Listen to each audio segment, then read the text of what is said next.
When money dies, what remains? Imagine waking up one morning. Your bank account is still there, but the money inside it no longer means anything. This isn't a movie script. History has lived through this, again and again. And the truly terrifying part? No one knows when it will happen next. Every empire claims its money is safe. Every government promises stability. And every time, history proves them wrong. Welcome to Hidden Economics. Rome, revolutionary France.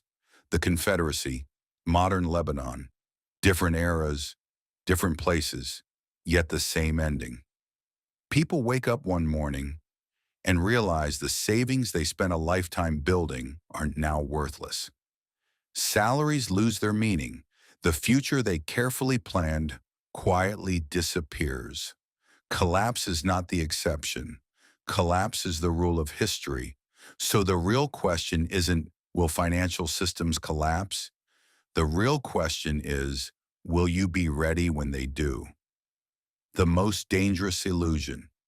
We look at our bank accounts and assume the numbers we see are solid, permanent, untouchable, unshakable. But money is not bedrock. Money is trust, and trust can vanish overnight. That's why history is more than just a list of past disasters. History is a survival guide, because every great collapse reveals two things: what protected wealth and what turned to dust in an instant. Look closer, and you'll notice the same truth repeating itself. The ones who survived weren't the ones who trusted the system the most. They were the ones who questioned it first. Byzantium. Even gold can lie for centuries. The Byzantine Empire held one of the most trusted currencies in the world.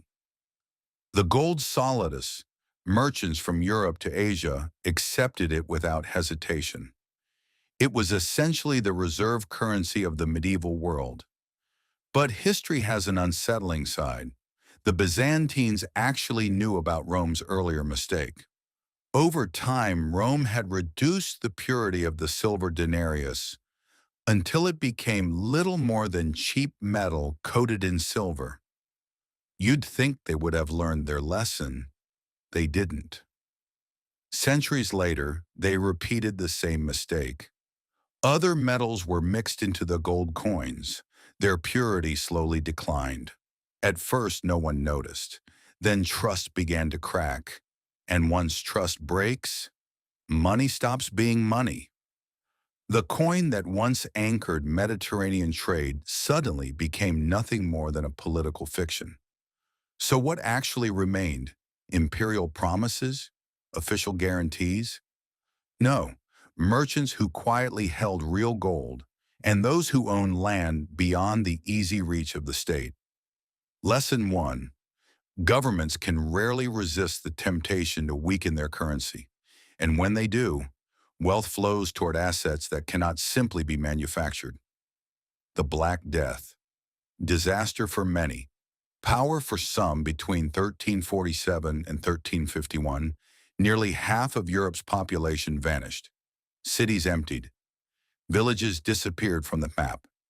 Trade nearly came to a halt. It looked like total devastation. But the economy has a strange nature.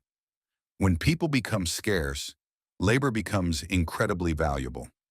Surviving workers began demanding higher wages. Land grew cheaper. Homes stood abandoned. And for those with cash, an unexpected era began. Opportunity, born from tragedy. It may sound harsh today, but history shows us something important. Crises never strike everyone equally. For the prepared, a crisis can become leverage. If history teaches us anything, it is this: no currency stays strong forever, and in every collapse, the same two types of people emerge: those caught unprepared and those who saw it coming. So the question is not, will another crisis come? The real question is, when it does, which side will you be on?